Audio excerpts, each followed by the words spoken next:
Alright, so we bought a Scamp. I thought I'd give you guys a little tour. We haven't really done anything to it, but we did put in some new sheets and a comforter here, but other than that, everything is exactly how it was when we bought it. Starting with the bed side here, we obviously have the bed. This also turns into a table, but we're gonna keep it as the bed. We don't really think we're going to use the table very often because we have a separate table that we're going to show you in a bit. Other than that though, we have these on both sides of the Scamp. On the bed here, we have these top drawers. It's pretty nice. We also have some hooks, some lights. We've got some nice windows as well. There's quite a bit of natural light that comes in through here. We do have on the top a nice little sunroof as well as a little fan up here. And when they're both open, they're letting quite a bit of light. So we got the kitchen area over here.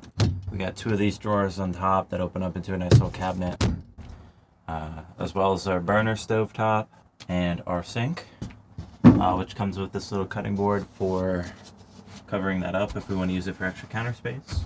A nice little addition that the previous owners put on was right here on the side of the fridge. They left a little knife block that they added on where we left all our knives for us. And then at the side of the bed here, where the stove is, we also have our water pump, a thermostat, and some outlets in case we want to plug our phones in or anything. If we take a look at the other side here, we got this nice little dinette table here with the seats on the side. This also folds down into a bed, but we're probably not going to use it in the bed form very often. As well as we have two cabinets up here that leave quite a bit of open space. A lot of the cabinets in this aren't like super big, but they're pretty deep. And they all have like a pretty hard click, so they should not open while we're driving. And then next to the stove here, we also have our fridge, which is actually a pretty deep fridge. For what we're doing for two people, it'll be good. And then above the fridge, we have this pretty deep cabinet. This is a pretty big cabinet. I think a lot of the times people put microwaves in here, or there's already a microwave in here. We're not going to put a microwave in here, just because I don't think we want one. But it also leaves us a bunch more storage room. And then under there, under this side of the dinette, we have a little power gauge. The big black box is our fuse panel, as well as what's under there in that cabinet. There's a little bit of storage space, but I think it's pretty full. I think it has our inverter and stuff in it, so it kind of takes up most of the space. As well, on that side we have the heater, as well as a little bit more storage, but there's not a ton because the heater takes up quite a bit of it. And then over here where we have the stove and the sink, we have a silverware drawer, which actually opens up fairly deep there. And we also have two cabinets that open up under the sink where we can fit like a little garbage can.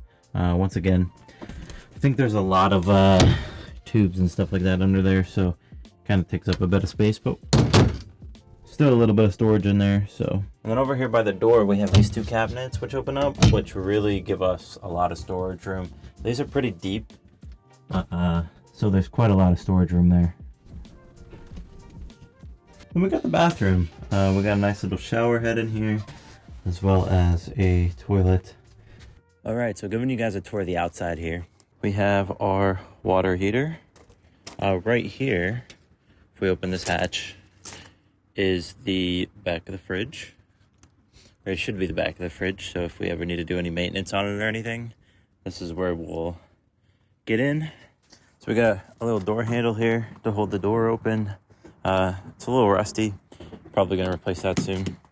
Right here is our empty hose, so we can it's where the hose goes that we can hook up to empty our tanks. It's a nice little holder for it here. And then we got where our propane sits. This is like a little case for it. It just covers up the propane. Also, we have a battery box behind it with a battery. We were told it was a little bit of an older battery, so we're probably going to change it here soon. And then other than that, we got our plug and our jack and everything. A pre-install by the previous owner. We got on both sides of the front here, we got two of these jacks to go down just to keep it a little more stable when we're parked and set up anywhere. It's a cool little feature. Moving on to the back side here, we have our wastewater holding tank where we can empty our water here. We got this little hook up here, which was also, I believe, an add-on of the previous owner. So it's just a little spot for extra storage. He looks like he has some of the extra stuff in here just to keep it kind of out of the way. Another bit of an addition by the previous owner, we got this hatch here.